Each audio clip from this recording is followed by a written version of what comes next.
Hi, this is Greg Martin, and thanks for watching this video demo reel from my final project at FullSail University's Game Design Bachelor program. The project my group submitted was called Boo, I'm a Ghost, which of course is a working title, or as I like to call it, Wisp. I'm going to start off here with a few mock-ups and documents I created for the project. I was responsible for building the game design document, combining and organizing sections each of our team members wrote. I wrote the background and story, setting, and theme sections, and assisted in drafting and writing the high concept, player abilities, menu designs, and HUD design sections as well. Before diving into the editor, we decided to submit several pen and paper mockups each, and choose which levels we want to build for our game with the assistance and feedback from several of our professors. Two of my mockups were chosen, nicknamed the Ferris wheel level and the key carry level.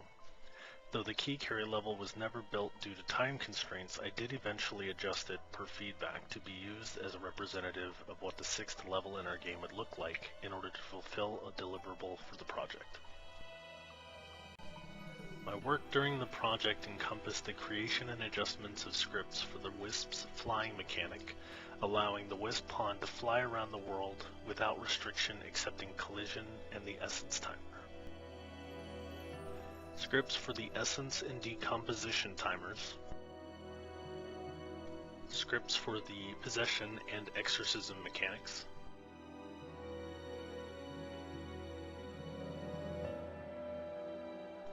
scripts and kismet work for the host spawner behavior.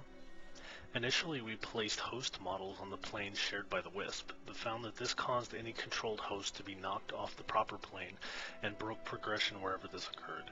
My solution for this was to create spawners, where the host pawns would be spawned inside a structure and move out onto the background behind the main plane. When the Wisp moves into an invisible volume in front of any host pawn, the host moves into the correct plane and may be possessed.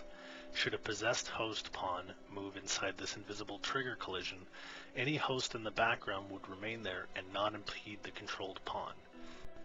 This solution elegantly fixed the issue without requiring any assistance outside our team and looked much more shippable.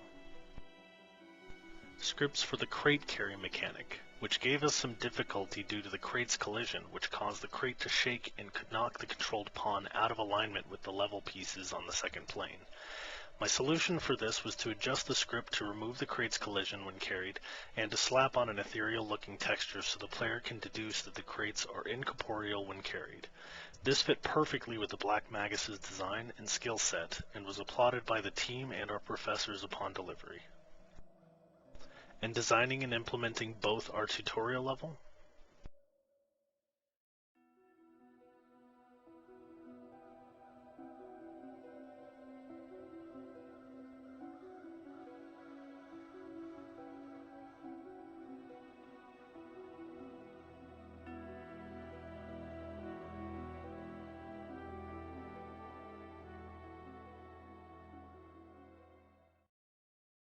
and finally the Ferris wheel level.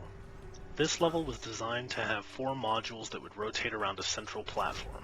The idea was to gather crates in order to navigate the phase or place them into locks where they would power the machinery of the wheel and or open one of 3 gates to exit the level.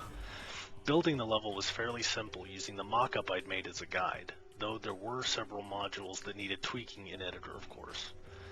The real challenge I faced was getting hundreds of parts to move in unison using the matinee system, which, to my knowledge, was not designed to perform this function, and gated by completing each phase of the puzzle.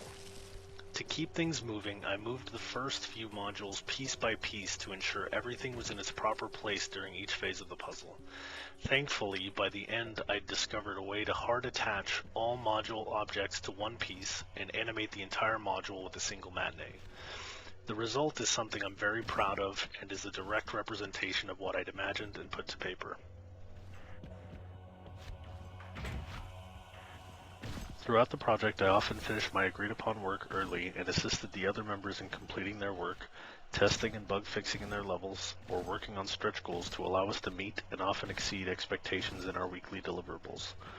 By the end of the project, I had touched every level and nearly every kismet and scripting system in the game to help deliver the best game we could make in the time given. Thanks again for watching.